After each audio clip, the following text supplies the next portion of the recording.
finish at a decent time and move on. So I'm Pam, and my husband and I, we own the barn, so we provide the space for everybody to meet. And I just want to acknowledge the fact that we're sitting on the unceded territory for the Qualicum First Nations. And just a couple of things for those that haven't been here before. We have a washroom over here.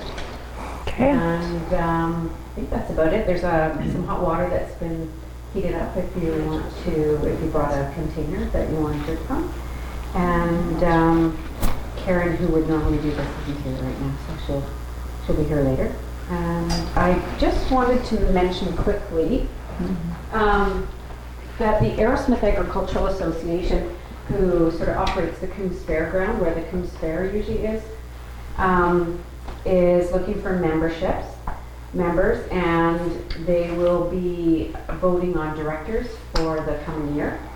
And so for anybody that might be interested, it's $15 a year for a member, and then if you're so interested to participate in the Agricultural Association and see what the direction is, that we want to go for that, we'd be happy for you to apply.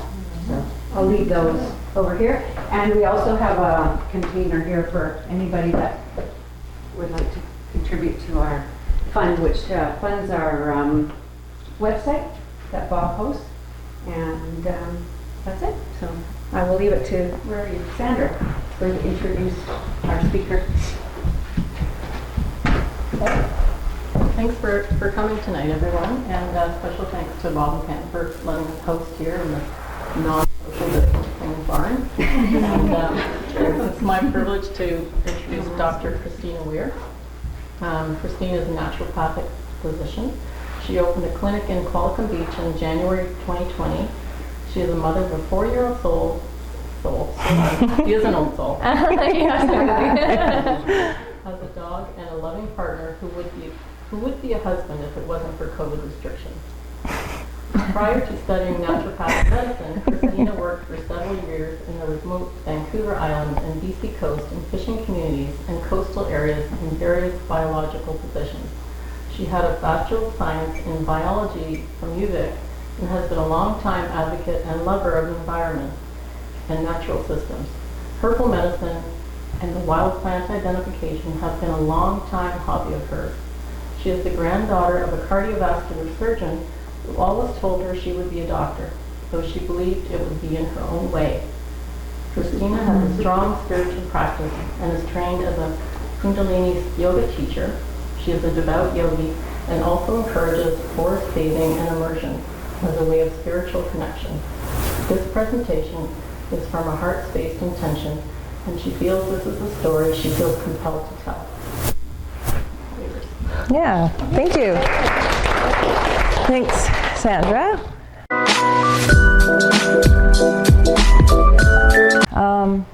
One thing, am I going to be able to click if I'm standing over there? Yeah. All right, well, I'll move that there. Okay, I wanted to just do a little bit of a disclaimer in that this presentation is for information. It's kind of fun. It's definitely controversial, I would say, in some regards, and so I don't want to be insulting to anyone, especially if you have a traditional faith system in Christianity. This is not meant to be insulting in any way, but I'm going to talk about a few things from another perspective, really. So that was just my little disclaimer that I'm hoping that no one leaves offended.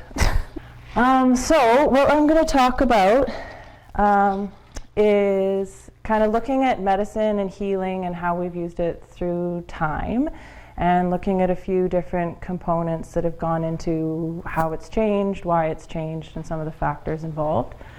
So this is kind of a summary slide. This picture, am I in your way if I stand there? I don't know if you guys can see it from over there. But anyway, there is a picture here. This is from a monastery in Bulgaria. It's just to give you an idea of some of the images that are portrayed in various locations. So here there's two women here. They're traditional healers. There's a man, he's on his knees wanting help. They're offering him some tea, but as you can see, they're completely surrounded by demons and nasty folks. So it's just kind of interesting to look through time and see how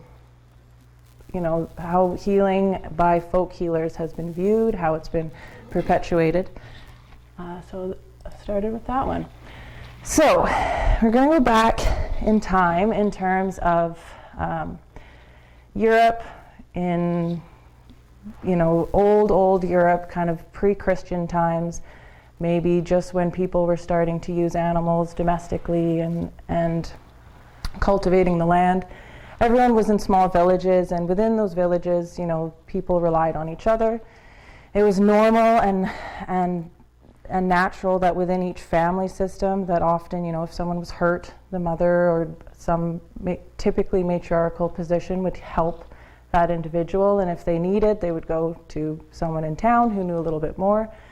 And this is the way that it was for a really long time, and it was passed down kind of from grandmother to granddaughter to daughter in terms of what kinds of plants to heal, what to do in certain situations, how, and it was natural that it was very matriarchal because a lot of health revolved around childbirth and abortions if you didn't want a child and all sorts of reproduction area. So it was natural that women were involved in this. So that's kind of how it was. The other piece to that was it was a little bit of a remnant of what you could consider like the old religion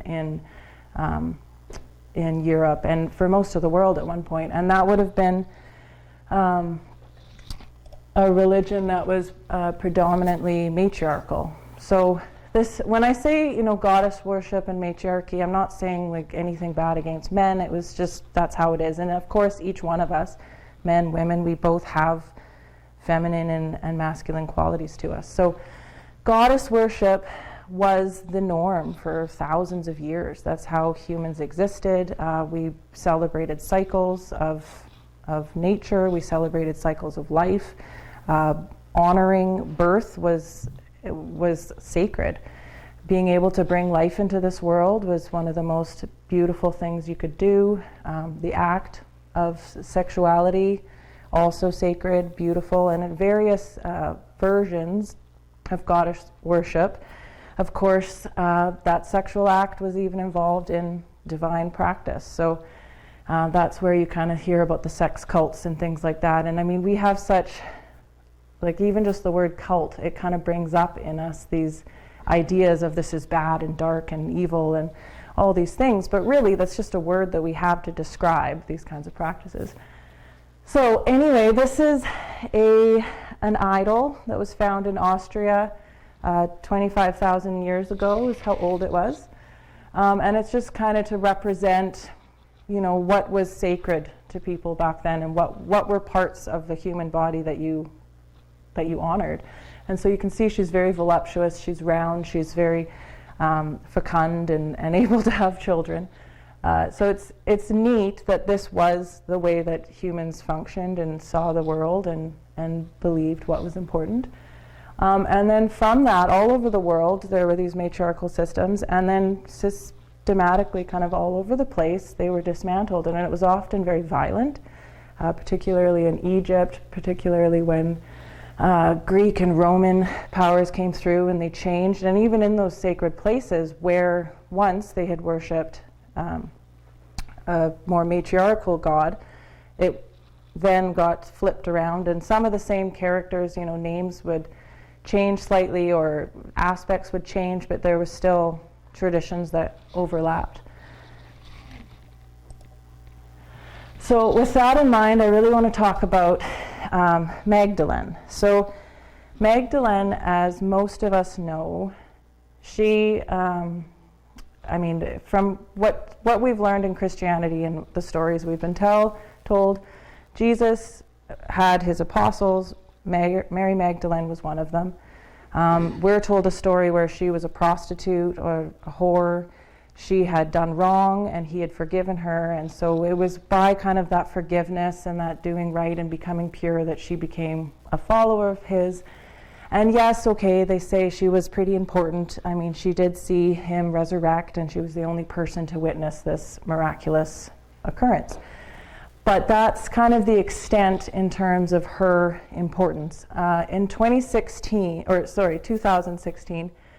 Pope Francis did declare her a saint, And so there is a feast day for her, July 22nd. So there's been a little bit of, I would say, movement in the way of honoring her.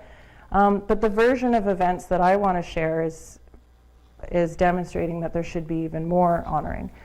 So, and this isn't meant to insult anyone, but there's lots of people who believe, there are lots of stories, there's lots of evidence to suggest the Gnostic Christian writings that exist, they depict her in such a way. And this is from a Gnostic temple. This is Jesus and Magdalene, and they're equals. So at the time of Jesus, Magdalene was his partner. They were sexual tantric lovers. She was trained in the temple of Isis, which is kind of the old way of using the goddess energy and sexuality and things that are completely foreign to us now. But it was a spiritual practice, and it was this engagement between the two of them that also helped him and also helped move the cause and move all of what they were capable of doing. In some places they say that Magdalene, she is an incarnation of the goddess that has showed up through various time periods. And so the story about her and the resurrection is a story that has occurred in other time periods with Isis and with another Sumerian goddess named Inanna. And so it's an interesting perspective to look at it from that point of view. And especially when we look at what she represents and who she is as a goddess. This is someone who is connected to the divinity of reproduction and the sexual act. She is, among many other things, but that is something that certainly from Christian origins, we have deeply suppressed in us. We have been told that the way to be pure is to abstain from sex in most cases, to only have sex for reproduction. And so I'm not saying any of this in terms of we need to have lots of sex. I'm just saying I'm saying this from the point of view that when you think about how you feel about these things in your body and the parts of you and the practices you do in your life, and you think about the emotions that are there and the shame that's there for a lot of us, it's an interesting thing to look at the two stories and look at how different they play out based on how we see that. And so how does this tie into healing? Because this seems like a little bit of a tangent here. But part of this is the fact that with the goddess tradition and with the ways that people were and what they honored and who they were, there was a lot of all of that was suppressed. And there was a lot of all of that was changed. And maybe suppressed isn't the right word in all contexts, because it's hard to know that it was a conscious action. It's just kind of what happened. So this kind of brings us to another time period I want to talk about. So when we go back to the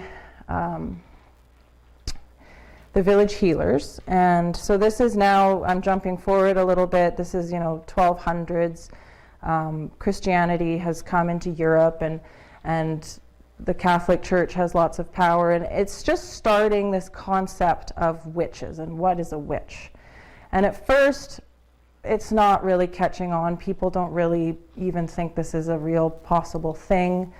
There are a few, trials that happen throughout Europe, and it's really not until the 1400s, 1500s that it really starts to take hold, and this actually becomes a thing that people know about and participate in. So this concept of witch, this concept of this is a person who is doing wrong and has ill intention and therefore is also connected to the devil and we need to get rid of them, is something that was pretty fringe for a long time. In a lot of Christian, popes and people, nobody wanted to support it. It was very, I don't know about that. But this one book was the turning point for all of that. So it was written, it's called the Malleus Maleficarum, That's Latin, and the term maleficarum, in Latin languages, there's feminine and masculine depending on which one you're wanting to talk about. And so this is a feminine. So it's basically, it means the hammer on witches is the English translation, but it's really like the hammer on female witches. It's written by a man, his name was Henrik Kramer, and he has a bit of an interesting story, which I'll tell you guys. He was involved with the church, and he was, so this book came out in 1484, and right prior to that, he was trying and really pushing and wanting to persecute witches, and trying to make this a thing, gain momentum, and people weren't really taking it. He didn't have the support of anyone who was in any real power. And he, in particular, in Austria, he had gone to Innsbruck, and there was a woman there by the name of Helena, and so the story goes, she wasn't listening to his sermons, she was talking out against him, she was being kind of this powerful woman acting out against him. And anyway, possibly it drove him a little crazy, but he became hell-bent on getting her caught as a witch. So they had trials. I think a knight had died, a knight in the town, and so anyway, they tried to prove that she had killed him in some fashion. Luckily, she was not found to be guilty. I think there were maybe 2 or 3 other women who were also accused, and they tried to get them guilty, and no. So Henrik Kramer was having no success, and it was to such an extent that the Bishop of Innsbruck at the time, he actually said, "That's it, you are crazy, you're obsessed with these women's sexual behaviors, you need to leave." And he got kicked out of Austria. So he left, and he went to Cologne, and while he was in Cologne, he wrote this book. So the Malus Maleficarum is 3 parts. The first part is basically convincing you that witches exist. The second part is kind of background history, what they do, why they're evil, how they and essentially it's mostly all the devil, right? It's not that they are evil, they've got the power from the devil. And then the third part of the book is, okay, how do you prove that they're guilty?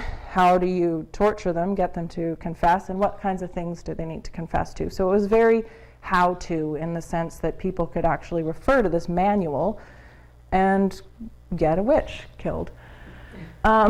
So 1484, he writes the book. He also gets the Pope at the time, Pope Innocent VIII, actually supports him and comes out and says, it is the position of the Catholic Church that we are going to support this book and support the execution of witches. And so they determined that to practice witchcraft was heresy, and to not believe witchcraft existed was also heresy. So there was big, strong emphasis that you had to believe they were witches and certainly not be one. So another interesting thing about this book, it came out, and then 3 years later is when the printing press really became invented and came into power and became a strong, dominant thing. And so for 200 years, the Malus Maleficarum was printed second only to the Bible in Europe for 200 years. It was printed out and dished out everywhere so that people could have copies of it. And at the time, I mean, the printing press, that was the media. That was the only option you had to communicate with people from vast places. And here you are, you have a manual. There were other, I think there were about 5 books written on various versions of witches and how to handle them. But this was definitely the biggest one and most distributed because it was supported by the Pope. So during this time, it was about 450 years, most of the executions were all in Germany and Austria, Switzerland. England and France were really late to jump on the witch train. They really didn't get into it until the 1600s. And then estimates for how many people were killed, they vary. I saw some sources that went as high as 500,000. The source I see the most is 200,000 people were killed. And 80% of them were women, so by no means was it only women, but predominantly it was. And the ones who were targeted, at first, you know, it was, the book outlines what kinds of things you would look for in a person. So they've been out late at night, or they've been somehow involved in such and such. And all you needed to do in order to accuse someone of being a witch was you had to, basically one person had to come forward and say, I accuse this person, and then they had to have one person come up and say, I'm a witness and I support that accusation. And from that point forward, she would be taken and no questions asked, no rights, no nothing, charged with heresy, and then tortured until the point where she would confess. And the torture was outlined in the book as well of how to do it. So 3 days would be kind of the max. Most women would get past the first day. Almost everybody would confess on the second day, and those few people who could make it to the third day, they wouldn't make it. So it was midwives, women who were healers were disproportionately affected, but it wasn't just them. It was also people who lived alone. It was women who never married, widowed women. And so as the whole process of witch burning continued over those 450 years, it became also a business, because when someone was taken as a witch, all of her belongings would be also up for grabs, sort of. So depending on where it was in Europe that it happened, there would be different people who would collect on the witch. So England, for instance, they actually would pay someone kind of per execution. So this developed then this business of witch hunters. One of the most famous, his name is Matthew Hopkins, and he used to brag, is said to have executed 300 women. So it really did create this whole process around it. And again, the media came into it and played a big part. So we had the book that was circulating, but then over those hundreds of years, the other thing that started to happen was they didn't have newspapers back then, but they had pamphlets, they were called. And they were little pamphlets that would be printed and distributed around. And at that time, most people couldn't read. Some people could. So the pamphlets really were big on imagery as well. So it was lots of pictures as well as a little bit of writing, but mostly it was kind of these, this is an example of one of them. So this is from later on in the witch craze. But some sources are saying too that the very image we have of a witch now, with the conical hat and the black cat and the black birds and stuff, it came out of these images, and it was basically like, we can almost think of it as a meme now, where you see an image and it speaks so much to you and it becomes this thing implanted in your mind. And that's what these things did, is that people couldn't even read at the time, but they were able to see these images and come up with ideas. And then the propaganda that was put in them was that these witches are here in your town, and they're the reason your cow is sick, and they're the reason why your crop is failing. And you better find them, or else your child could die, or your crop is going to fail. And it was, this is it. I mean, the book, completely real. We can look it up, you can read it. You can look at the dates, you can find the various propaganda that was there. So when we think about like, why did this happen, it's hard to know in terms of like the power, or was it intentional, or was it whatever. However, there's material we can look at with it. One thing as well, so because certain people were targeted more, obviously it would make you terrified to practice these things: herbal medicine, midwifery, helping each other out, counselors, those kinds of things, and it would make communities turn against each other.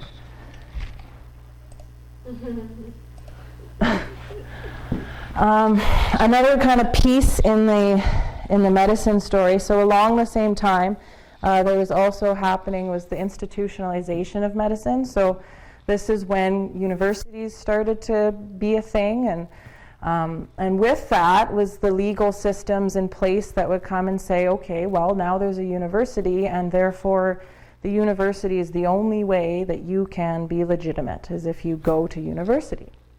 But of course, at the time, women weren't allowed to go to universities. So there's this interesting kind of overlap period, and I want to tell the story of Jacqueline Felice de Almenia. So she was a healer in Paris, and in Paris in the 13th century, or actually I guess this would have been the 14th century, so around 1350 is when this trial happened.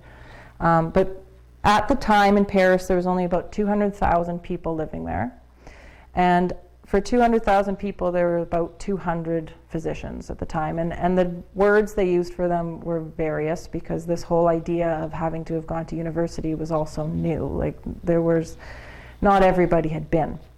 So anyway, there's 200 healers for 200,000 people, and there's kind of varying degrees in terms of who is legitimate.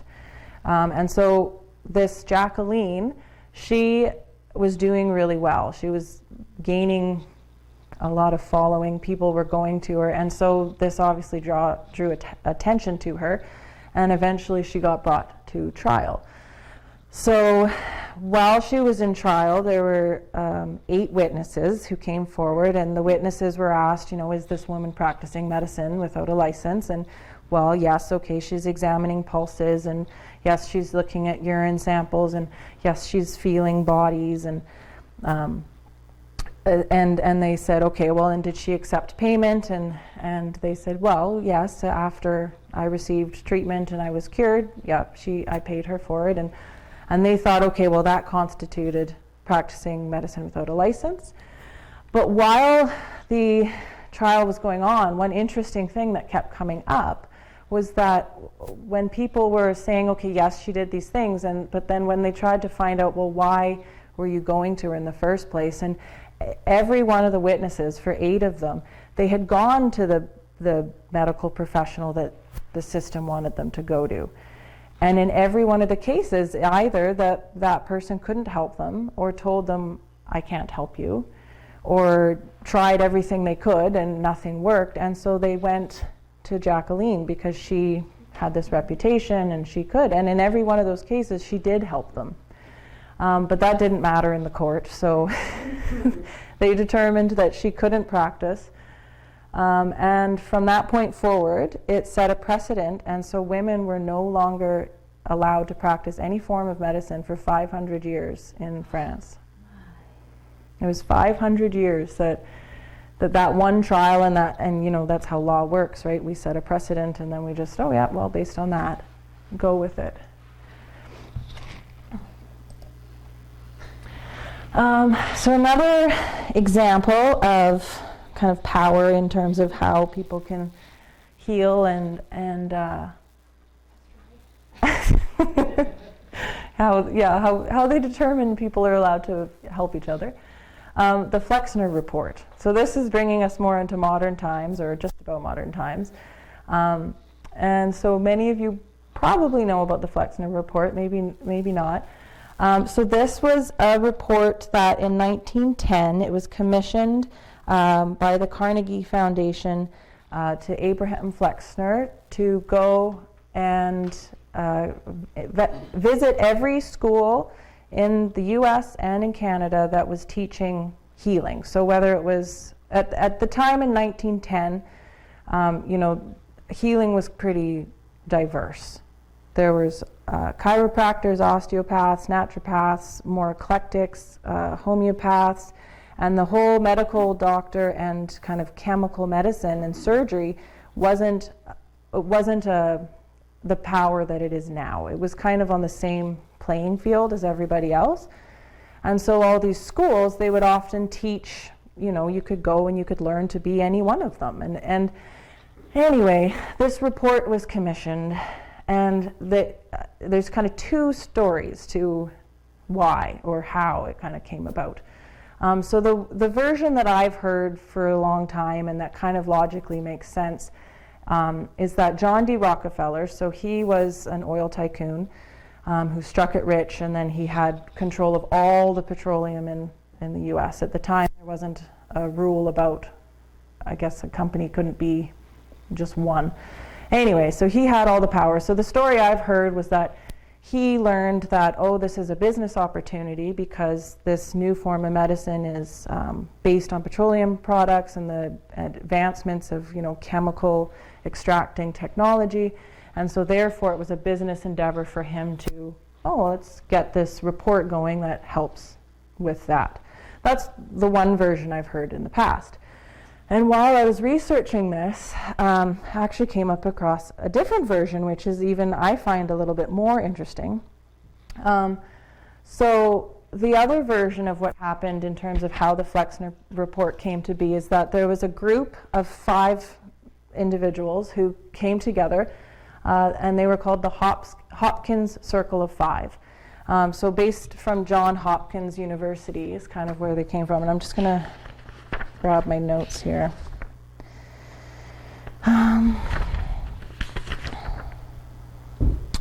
So the 5 of them, there was William Welch, who was a founding dean at Hopkins. And then there was William Osler, who was the Canadian son of a frontier minister, and he was the first chief of medicine. The 3rd member of the group was Frederick Gates, who was a Baptist minister and a trusted advisor to John D. Rockefeller. And then the last person was John D. Rockefeller. So in this version of events, there's the 5 of them who are coming together and saying, okay, we need to have some sort of flat playing field in terms of what we consider legitimate medicine and legitimate school and teaching of medicine.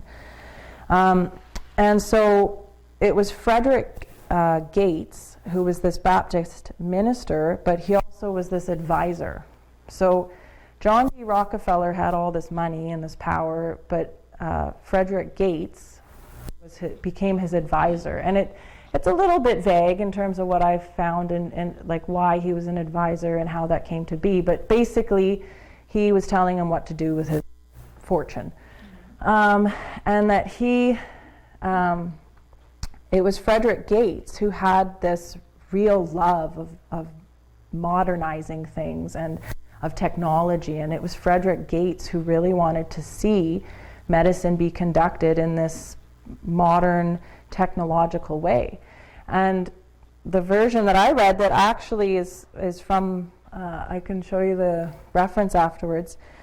Rockefeller at the time actually was a fan of folk medicine. So it actually took some convincing on behalf of Frederick Gates to convince him. But no matter how it originally came about, it did come about that, okay, we need to do this. They sponsored it. Flexner went around to all of these schools, and his report completely changed how medicine is seen and practiced. So to give you, oh, wait, I have a back. So Frederick Gates convinced Rockefeller to back this, and it was the Carnegie Foundation that officially funded the Flexner report. The Flexner report, when it came out, it was hundreds of pages long. It was really extensive and big, but basically in it, he went school by school and just was blunt about things. And in some schools, he said there's absolutely nothing that this institution is offering of any validity or of any use for the country. And not only did it impact the types of medicine that could be performed, but it also impacted who could have access to it. So at the time when the Flexner report happened, there were 148 schools. After the report, there was only 66. And at the time, there was, I think there were 7 schools for African Americans. So they were accessible to African Americans financially and in their neighborhoods, et cetera, et cetera. And of the 7, only 2 of them passed the test. So the impact of that has been that, a huge amount of African Americans who otherwise might have had an ability to become a doctor and practice medicine no longer had that option. There's in the US right now, less than 4% of all practicing MDs are black. And of that 4%, 80% of them went to those two schools. So it does go to show that that made a big difference in terms of accessibility. The impact on kind of the alternative medicine, at that point it wouldn't have been alternative. It's now we consider it alternative. But that's how it started. I know in my training in school, we went through the naturopathic history, and in terms of how doctors who fought for our profession were regularly arrested for practicing medicine without a license because they believed so strongly in their training and what they were doing, and that's the fight they were up against regularly. And it's still to this day something that we face. And when you look at it, they're just ways of helping people, and people get helped. And so why one is legitimate and one is not is questionable. So here's a report. You can look it up. It's a real thing. It happened. Those real people did it. So yeah, the next slide then is kind of just for fun off of that. So I know we now it was so quick to jump to the term conspiracy, and we wonder, what and who, and I don't know, it just brings up so many questions. But we just went through a whole presentation looking at these decisions that have influenced how we live and how we see the world and how we feel about our own bodies, and how there were decisions that impacted that and how they were able to be perpetuated. And so when we look at some of the people who are in power now, and this brings us up to modern times, and recognize that they know each other and they interact and they're part of these foundations. And I can't say exactly what's going on, but there are things going on.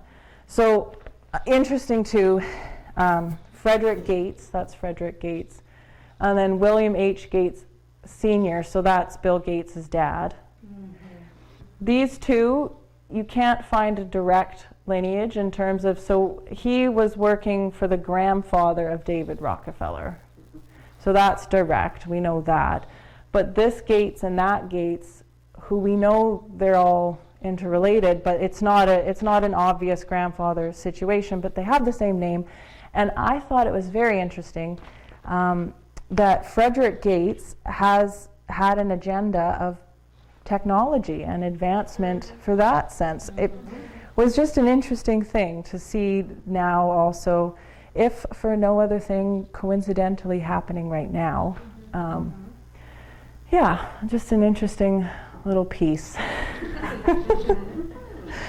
Yeah, so I think I probably went through things a little bit faster than maybe I thought. I have no idea what time it is, but I think that's about it. Do you guys have questions, comments?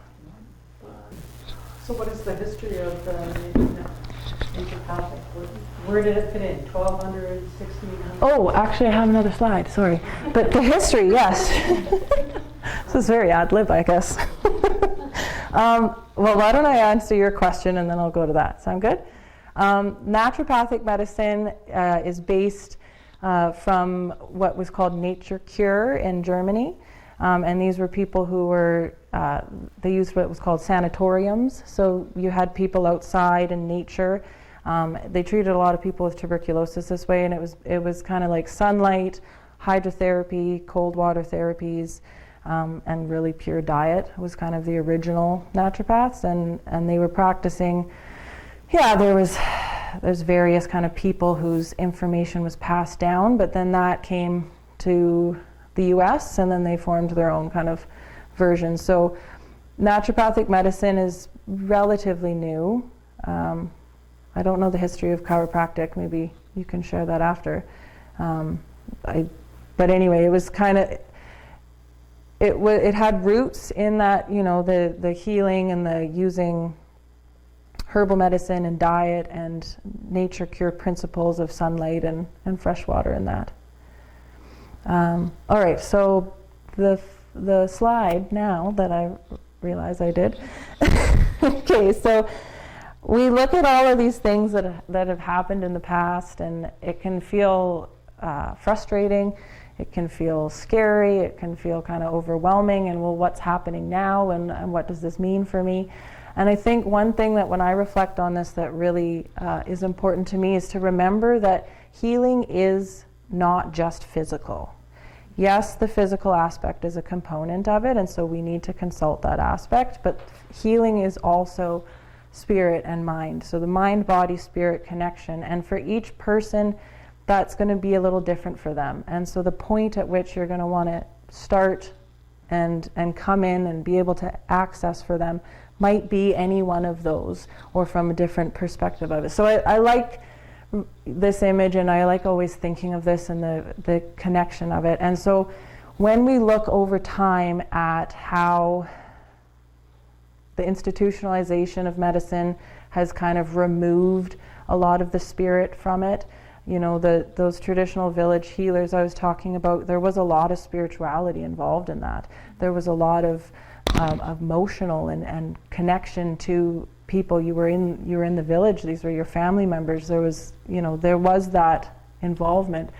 So remembering that is a crucial component, and owning that. We can all know that and feel it and love it and be it and live it and breathe it. And so even if things move that way, and even if whatever is happening, being sovereign in ourselves and in our ability and knowing what's important to us and how things work for us is okay. And again, it's also okay if you want to go the other way and have technology save all of your issues. I mean, none of it is right or wrong. It's just however it's going to be for each person. So that was kind of the last point I wanted to make, was that even if things kind of feel scary, and we look at the conspiracy slide and we're like, whoa, what is this? And I think we know in ourselves and with our own ability what we need, and we'll be able to access that. And the capacity of humans is so great that we can do that for each other. Okay, that's definitely the last slide then, other than the references. All right, well, thank you. Couple questions.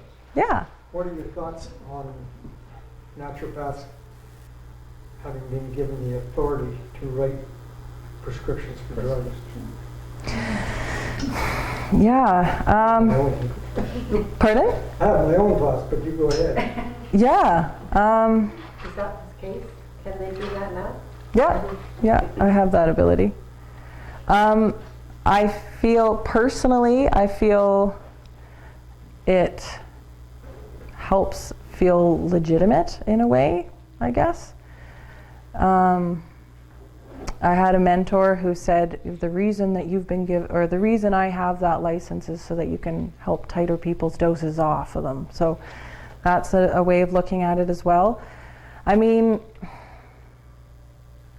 what I definitely respect about it is that I have formal training, but my formal training in prescriptive medications is much less than my formal training is otherwise. So therefore, you have to really recognize what you know and what you don't know. And so to not lean on them. Naturopathic medicine is kind of, it's practiced very differently depending on the person. Because there are people, and we kind of call them green allopaths, who, it's basically how medical can I make it without being an MD. But then there are people who, we call it more nature cure. We call it more the traditional way, which is, diet and lifestyle and hydrotherapy and castor oil packs for everybody, and homeopathics and those kinds of things. So covering up the symptoms or getting to the root of the problem. So, yeah, in answer to your question, I mean, I feel it's a tool, and if it's used properly, I have no problem with it. I mean, certainly for convenience factor, for, if you're seeing someone as their primary care provider and they can't get in to see a medical doctor and they need a prescription refilled, and it's, blood pressure medication and it's relatively benign, and okay, yes, we have other options of way to approach it, but if they're not doing it and it's hard for them to do those things, certainly fulfilling a prescription I think is okay. So yeah, does that answer? Yeah. Yeah, sort of. Okay. I sort of see it as a first step of trying to reabsorb naturopaths into the allopathic. And getting away from the true reason they left allopathic in the beginning or decided to form their own. Yeah. Yeah. I haven't heard that word allopathic. What is that word? Oh, I think it comes from They're the medical doctors. yeah. Conventional. I think it comes from the homeopaths coined it, didn't they? Homeopaths called medical doctors allopaths. That's what I've heard. I don't know. But anyway, yeah, it's standard conventional medicine. They're allopaths. So from my I don't see it all as bad because no, but I think the way that it happened. Things that save lives. So Yeah, I think the way that it happened though was actually it was naturopaths advocating for it and fighting really hard for it. So, and these are people who were like one of my mentors and one of the men who was involved in getting that that ability. He was practicing in Prince Rupert and he was a primary care provider for a lot of people. His wife was a medical doctor and she had a practice and they're both completely overwhelmed, and so in cases I do see it as useful, and I think the intentions behind it are honorable. I mean, the thing with naturopaths, like if you go to Vancouver, most of them are doing injection therapies for beauty and for whatever else. So yeah, why and how, and I don't know. It just is. Yeah? So thanks very much for the talk on all the witchcraft and things about. I actually write books on gender equality, so you alerted me to a lot I didn't know. I appreciate that. Thank you. I don't know anything about naturopathy, although I did live in Paris for a year with a woman who did practice naturopathy, and she had all these jars of everything. And I don't know, and my question is, so what education do you have to have? And I think that perhaps goes to your question.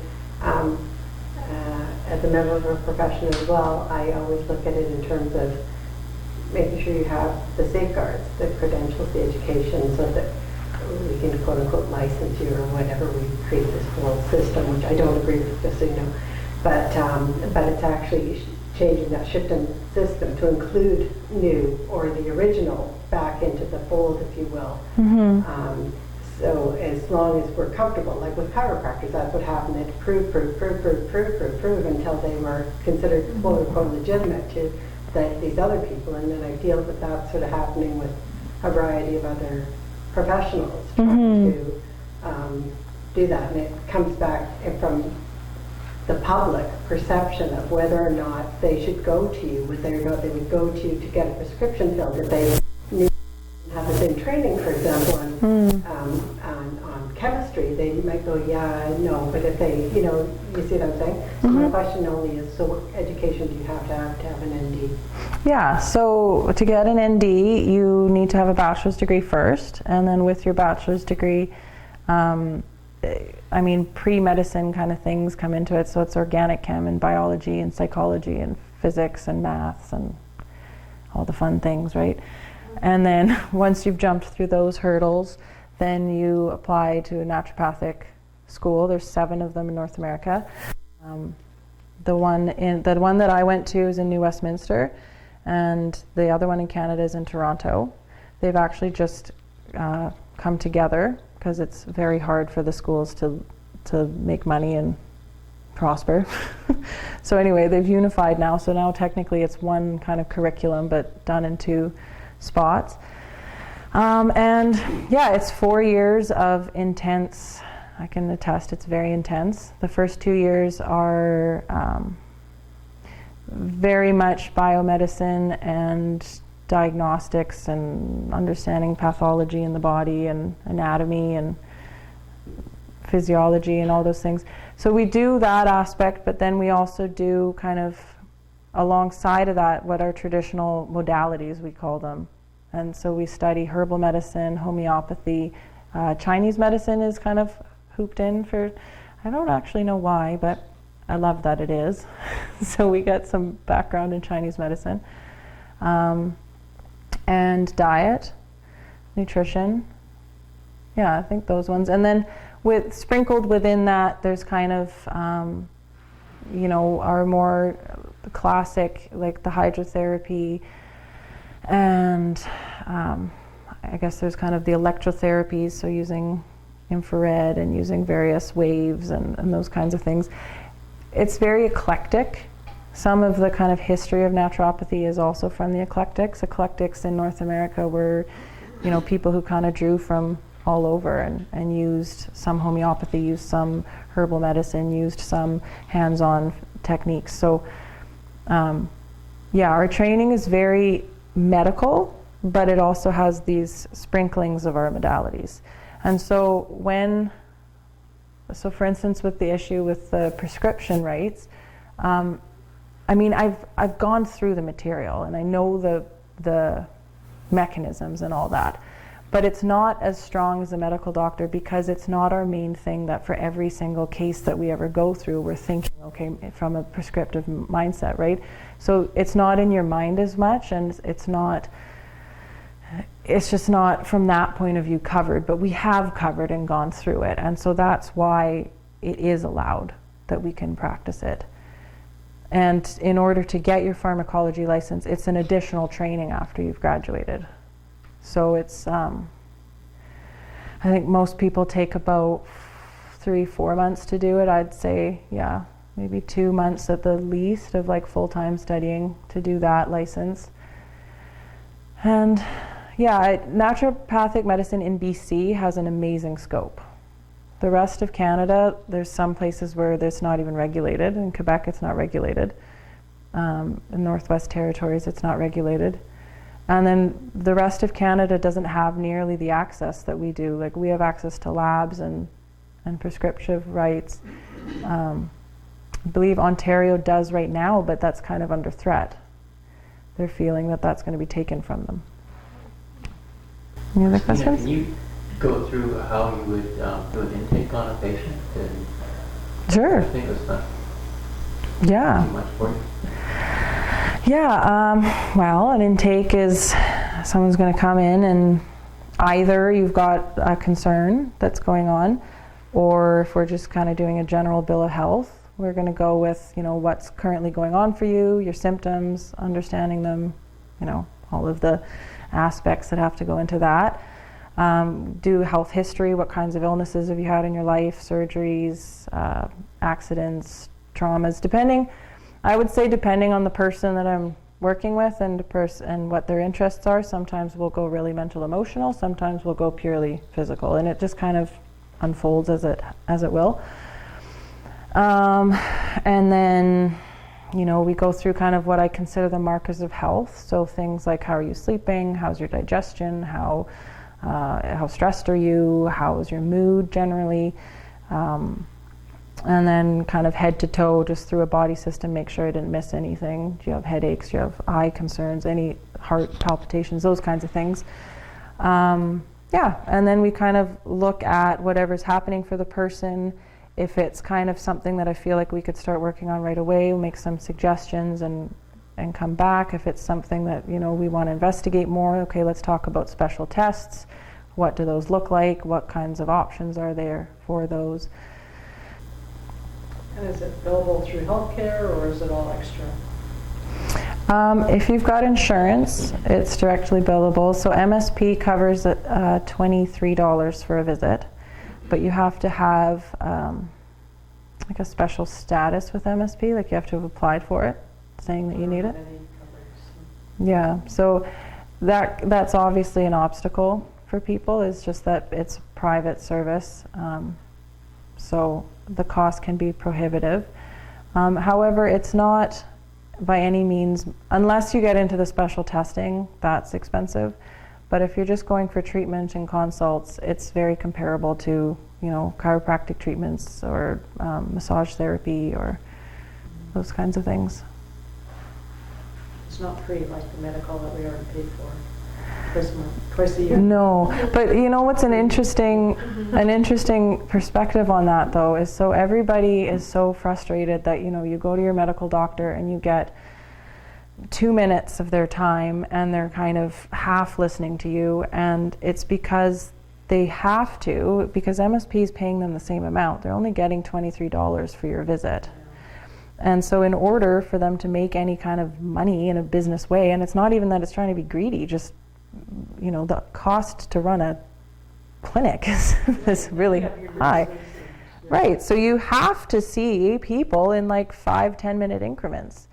And for a human to do that, it burns you out. You have to be like devoutly practicing meditation and boundaries to like be present for every person, right? So it's understandable that there's that issue there.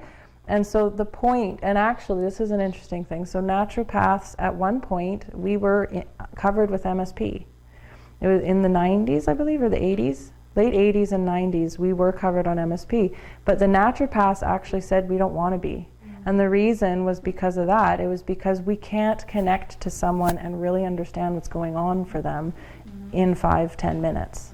It's just not, it's not a good way of doing this. So that's why it goes back to private.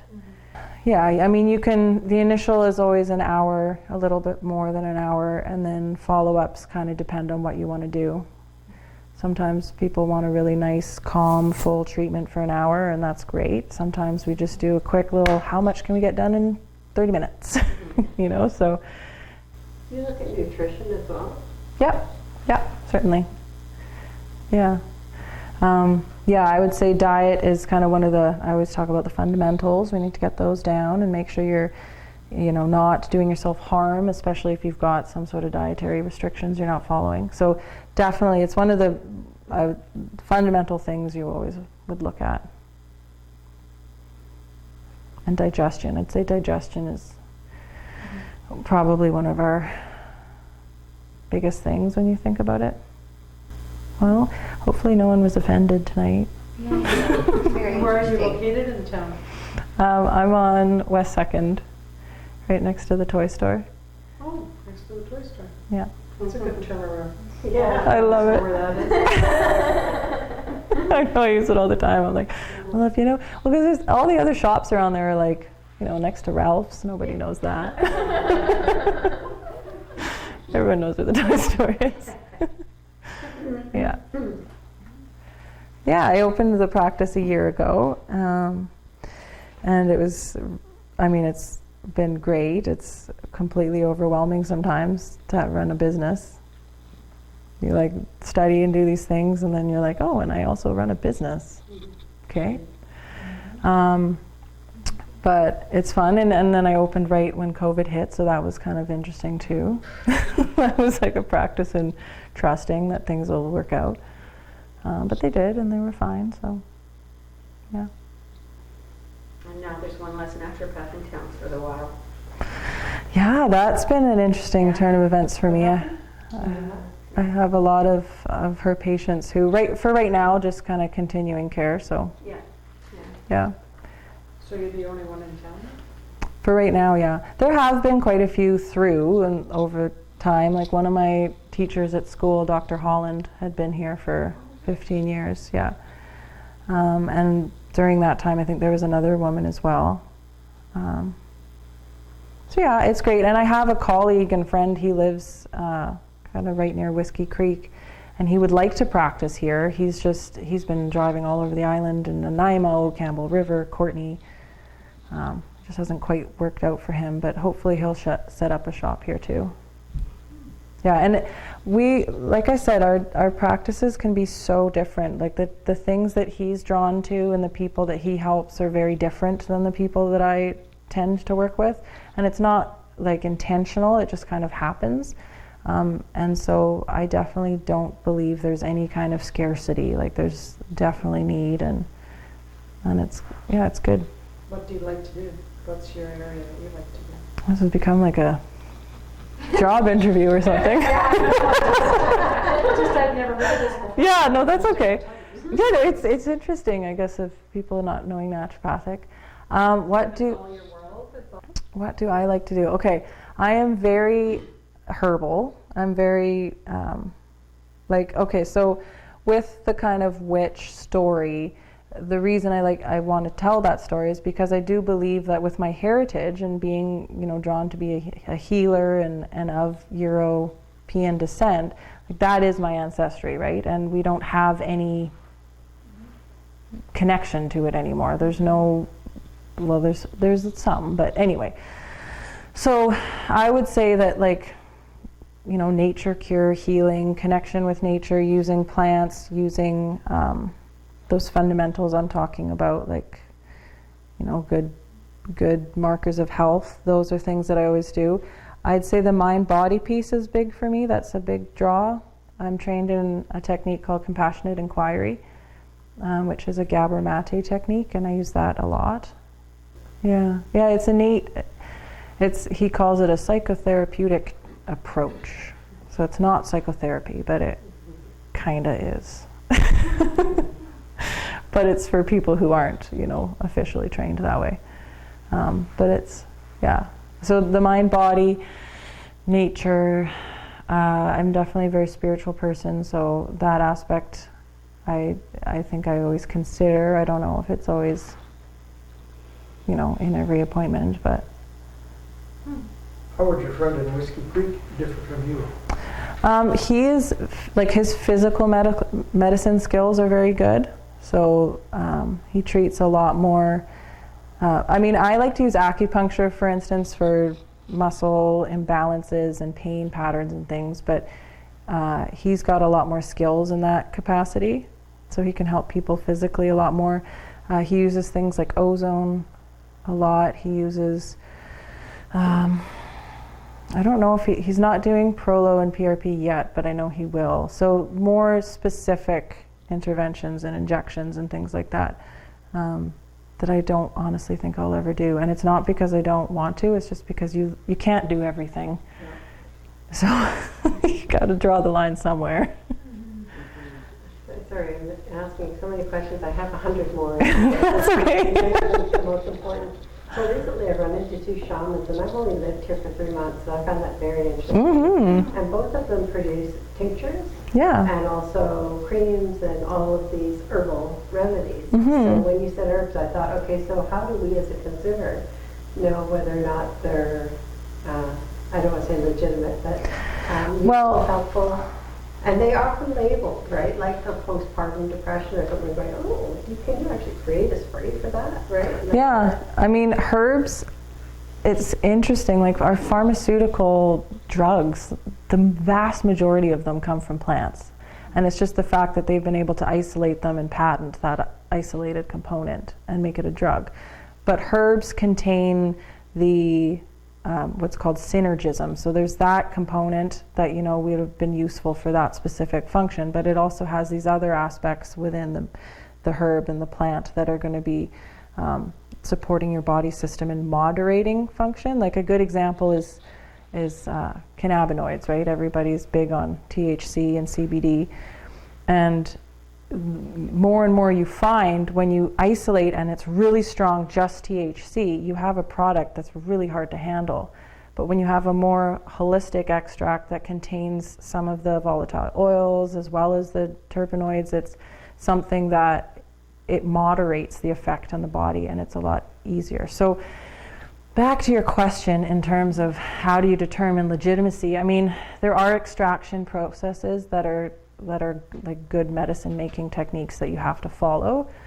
If the person has training, herbal medicine is not regulated, but it's certainly, and Alicia is a medical herbalist, she can talk more about this too.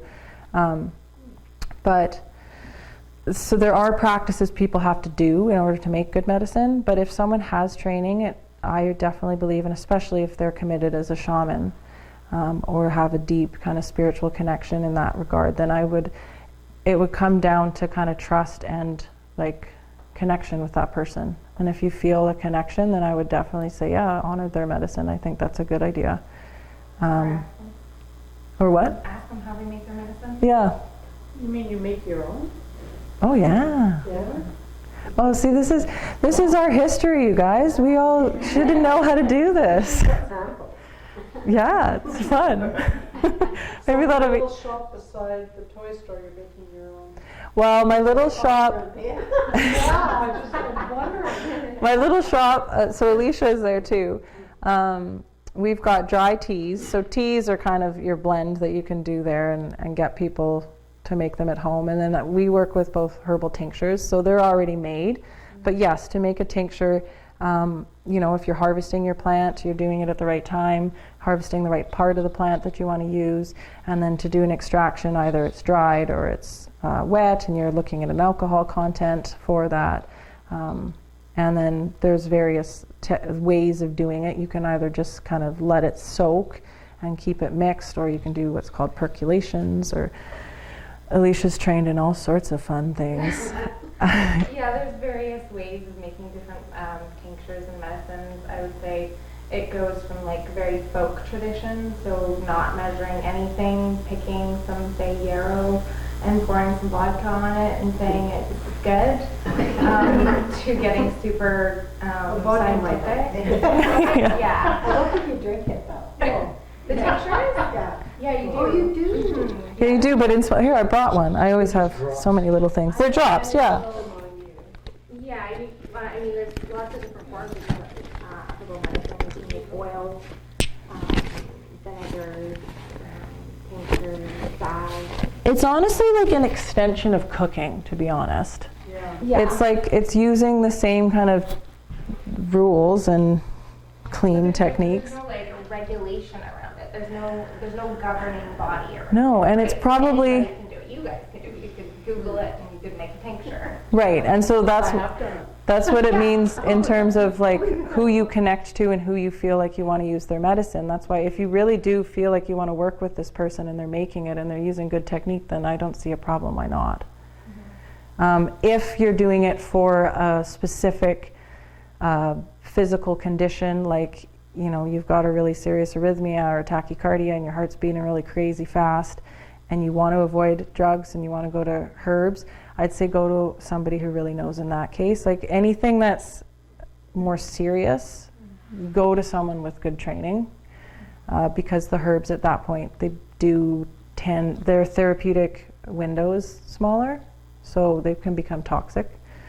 Anyway, this is a herbal tincture, which one of my herbal teachers, she's like, never make anything without a label, which I actually love doing that. I love kind of mixing something for myself. Make it without a label. Yeah, but I love doing that for myself. I don't do it for anyone else. But anyway, yes, this is a little thing that I did up, I don't know, a couple of weeks ago. This is bitters. Bitters in most traditions of the world have been used as an aperitif, right? So to help your digestion before you're eating. And this is so beneficial to most of us. It helps when we're all, you know, busy and we're on our computer and eating, or we're watching TV and eating, and we're completely not connected to our body, and as it's about to take this food in, it makes it really hard for our body to digest because it hasn't stimulated stomach acid and digestive enzymes and bile and the rest of it. Bitters help to bring that back in. So you put a few drops on your tongue and it stimulates the process of secreting those enzymes and those gastric juices. So super simple, super safe. And this is something like, it's literally a slight extension off of just like food preparation. But it was like, I think it was burned at the stake. That's why nobody knows about it. Right? Like, I always have bitters with me because you never know when you like need a little extra help with digestion. What is a bitter? So bitter herbs, they taste bitter. So dandelion's a good example. The leaf, the root would be used more for this purpose. I know they use them in alcohol, but I just didn't, I mean, I've seen that in mixed drinks where they say bitters. Yeah, Yeah. they're similar. Yeah, those are bitters too. Like Europeans do that a lot. But the bitters, you never want to take bitters in, say, a capsule form. The point is to get the taste of the bitter taste, because that's what we used to do you know, thousands of years ago when we foraged our food in the forest, right? We would go and we'd be picking things, berries and leaves and things, and we'd be tasting a lot of bitter stuff. We wouldn't be tasting sweet stuff like we do today. And so it's like the bitter taste has basically been, you know, erased from our diet. But it's such a critical point for our digestion. Like bitters basically push the liver to secrete bile from the liver, so we can digest proteins and fats and all kinds of things. So just taking a few drops on the tongue and stimulating. I mean, it doesn't taste great, but if you can get used to it. Yeah, herbal medicine, you kind of like, oh, some of the stuff I give people is great. It's just so gross. And I'm like, have fun with this. Like some of the antimicrobial stuff that works really well. But like you have something going on in here and you don't want it to take hold, you just take some herbs and they taste awful. But they work. Taste it away. It's great. Yeah. Yeah. Well, that's really interesting. We should do a workshop. Yeah. We can do workshops. Well, Alicia is going to do one sometime, I think, right? Yeah, I've thought about it. I'm a bit shy. She's like, do you want to do this with me? I'm like, no. But yeah, it would be fun. Do you use ivermectin at all? Which, sorry? Ivermectin? Ivermectin, They're Barris? using it a lot in Mexico and different places now, and as a actually for preventing and treating COVID, and it is an antiparasitic. You know, it's antiparasitic. And we used to just always give it to the chickens and the cows and everybody, but now they've got stuff. Ivermectin, yeah. And now they've got it a human grade, which it just is pure form, but it's the very same stuff. Huh. Do you know that plant? I don't know it. Oh, yeah. Ivermectin. Plant or a treatment. It's a plant. It's not a plant. Oh, it's not a plant. Okay.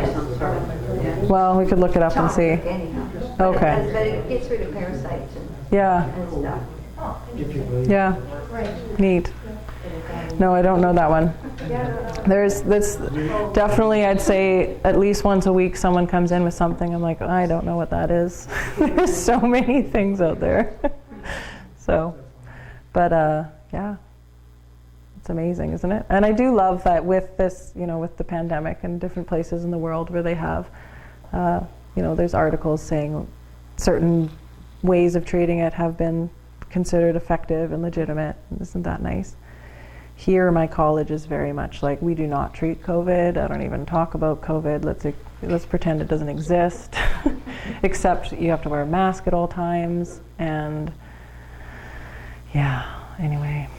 But it is a perfect time to talk about. I always say it's too bad that, you know, I'm allergic to the media, and it's too bad they don't talk about developing immunities, right?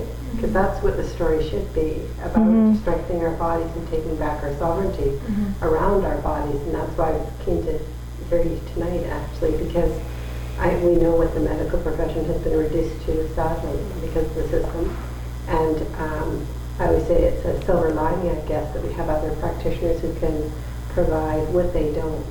And that we have to pay for it is unfortunate, but it's got extraordinary value in my mind, particularly for all the things that aren't done on basically on a medicinal physical level. And I wish I think you would have a huge audience just learning about, maybe you've just been on the island too long, 3 months is too much, but a huge audience in terms of helping supplement or create strengthen your immunity, right?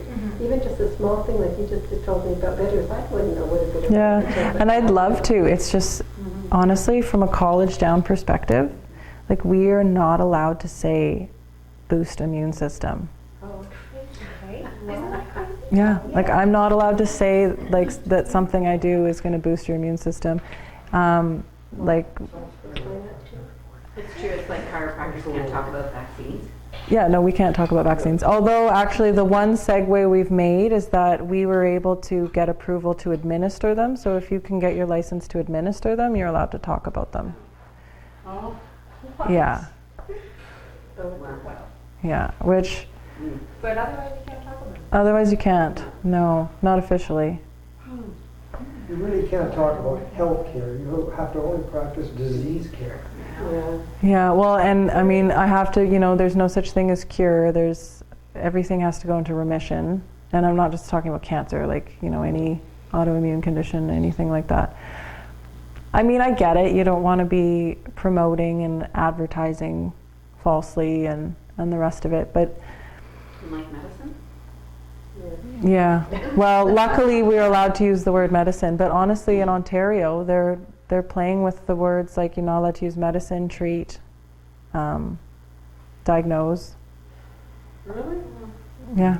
And like those, when you think of it, it's like it doesn't seem like much, but the impacts of that are huge. Like the fact that I can call people patients is huge.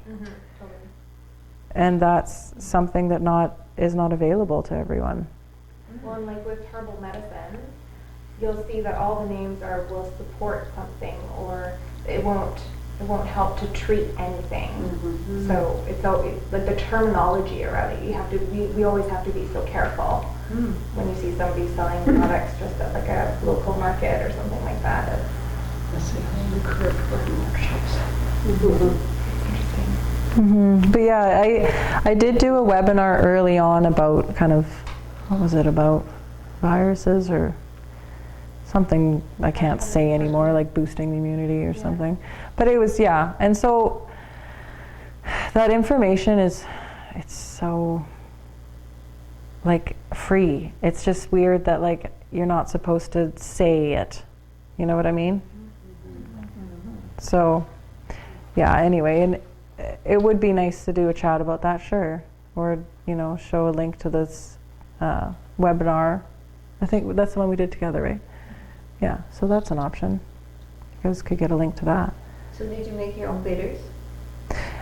This one is from St. Francis, which is a company in Eastern Canada, but I make medicine, and the medicine I make, I just kind of use for me or my immediate family. I honestly would love to make medicine and use it with patients, but it's a time thing. It takes a lot of time. Like we go and harvest medicine together, and like even that, like at this point in my life with a child and a dog and a business and all the things, like I probably get out maybe like 2 plants a season. Like I always make sure to get nettles. I always make sure and get elderflower, and then like elderberries in the fall. But yeah, wild crafting and connecting to how to make medicine and making your own medicine. I mean, these are things that, when we're talking about that village healer, like that's what they all knew how to do, and they would teach each other, and it would just be an easy thing, right? And we all had access to that. And the fact that it's foreign or hard for people to get to, like that's really, I can't believe we're here, but right, we are. Yeah, or that. Or woo-woo, or it's like what used to be Well, the only thing that helped us. yeah, and I mean, we live on a planet. We are of the planet. Like these natural things are all around us at all times. From whatever your belief system is, maybe they're there for us. So to know about them is definitely useful. Every day. No, I guess And so. they can't patent it and make money off it. That's the reality. Yeah. Johnny Rockefeller, his whole petroleum-based thing, it's all business, like you said. Yeah. So, Yeah. What drew you to Qualicum Beach? My partner Roger, he works at Oceanside, so he got that job probably 6 years ago. He's a nurse there, and so at the time we had been in Port Hardy, and I was back and forth to Vancouver. So anyway, it was kind of like, this is an amazing place for a nurse to work because they don't have night shifts. So that was like a big draw. And it's actually funny, 'cause I was in Victoria for a long time, and I remember I used to drive up through Qualicum and think, oh, what a sleepy place, who would ever come here? Now here I am. But I love it. I grew up in Vancouver, and I really love the fact that I can go into town and know people who own the shops, and everywhere you go you run into people, and I like that. Like historically, it was always like strangers everywhere. That's interesting. Mm-hmm. Well, thanks for sharing. I got a question. Mm-hmm. Yeah. Your modality there of the 3 circles, you don't mention emotional. Would you say emotional, like spiritual? One of the word, words. spiritual word is code for emotions, or what? How would you describe that spiritual circle?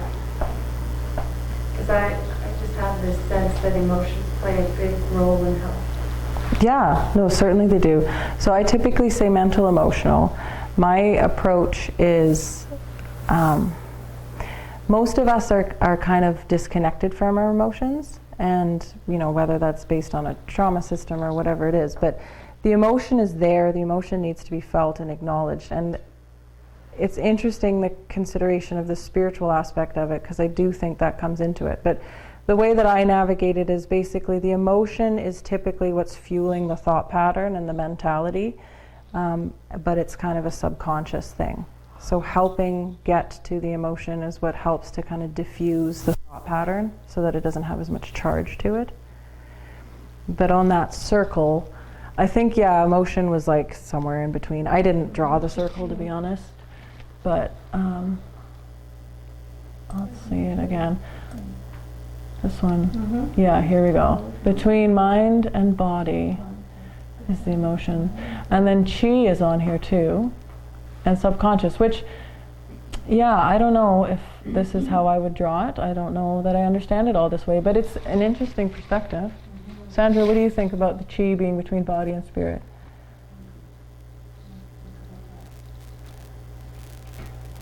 And spirit, mind, subconscious, yeah, I don't know. The other thing I always find interesting and missing, and maybe it's because I'm a bit of a sociologist, is there's no circle around it. Community or society, which is hugely impactful. I'll have you redrawing your whole. Yeah, no, that is a very good point. Well, here, as you can see, it's a patriarchal system. We're in a box. Yeah. So. It should be a pyramid, I think. Yeah, well. Yeah, we're a spiral. I like spirals. That was really great. Did you bring cards or anything? I think I probably have some. Yeah, thanks. I didn't have the intention to promote, but I honestly wanted to share the story. I liked it.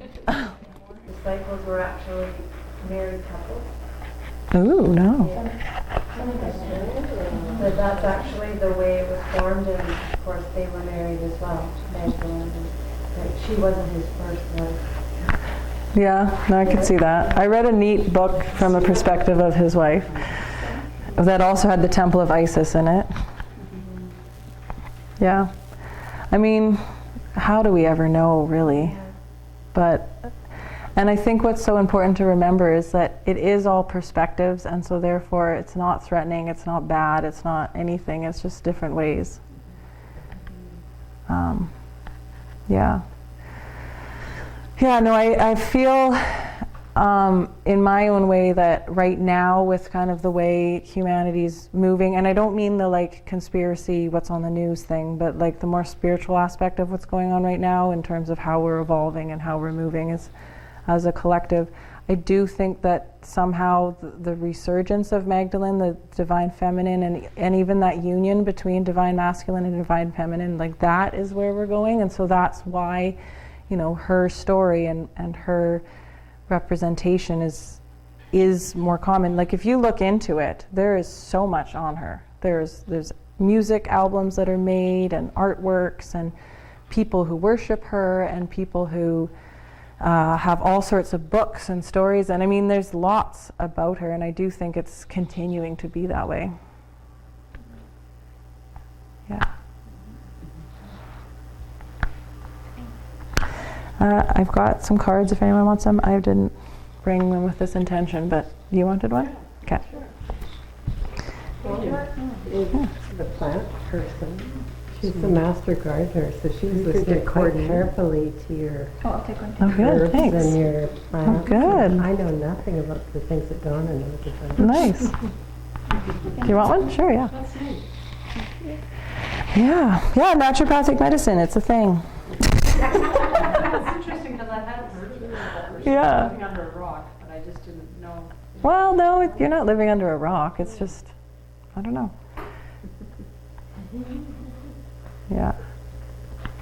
And I even know my mom was healed by it in the 50s. Okay. She had to make her own carrot juice, and I still have that carrot juicing machine if you need it for your business. Yeah. It's looks like quite a R2D2. I wonder if the older ones were easier to clean. I just find mine is so annoying. No? They're all terrible. I gotta Yeah. tell you a story about the first naturopath I saw. Mm-hmm. He was, he had one of those tests, I can't remember those little weighted things for testing. And he said, I can't remember what they were called, but anyways, he came at the end of the testing, he said, okay, I'm going to put you on a diet, and you're going to have to give up chocolate, alcohol, sugar, all the things that I loved. Yeah. And I just was shocked. I said, "No, even my wine, right?"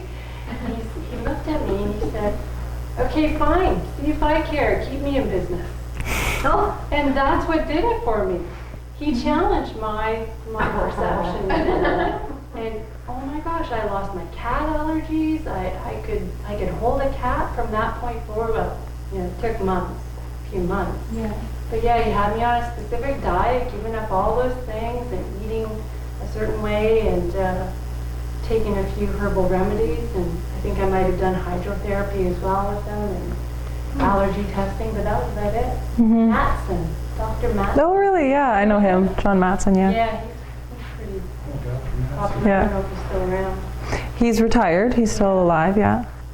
He's in North Van where Yeah, that's where he's from. Oh, that's great. It's like 25 years ago. It's amazing. Yeah, there's Boucher, who is the guy who my school was named after. I never met him, but I hear stories every once in a while from people who saw him, and he was like that, like a take no bullshit kind of thing, just like, you don't eat the thing. And he's just like, stern face, that's it.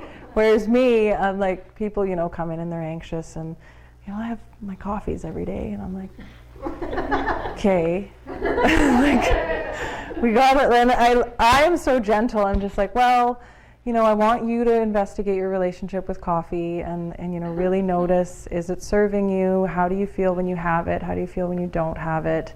Maybe notice your nervous system if it feels like it's like this. So anyway, it's just interesting. Yeah, some of these people who are able to just be like, stop coffee. But yeah, it's good. It's amazing once you start to have that awareness and connection to different things that you put in your body, like caffeine and even chocolate, or and you just start to notice. I remember telling my friend, I was like, oh, I can't drink more than one or two, or as soon as I have a cup of coffee, my armpits start sweating, And she was like, what? You do? I never even noticed that. And then all of a sudden she was like, oh my God. It's true. And so she'll choose not to drink coffee if she knows she has to smell good or whatever. Yeah. But it's just having that awareness and being connected to your body in that way, I think is just education. Mm-hmm. Mm-hmm. Well, thank you both for having us. Mm-hmm. Thank you, Christina. Yeah, thanks. That's okay. Thank you. Yeah, thanks.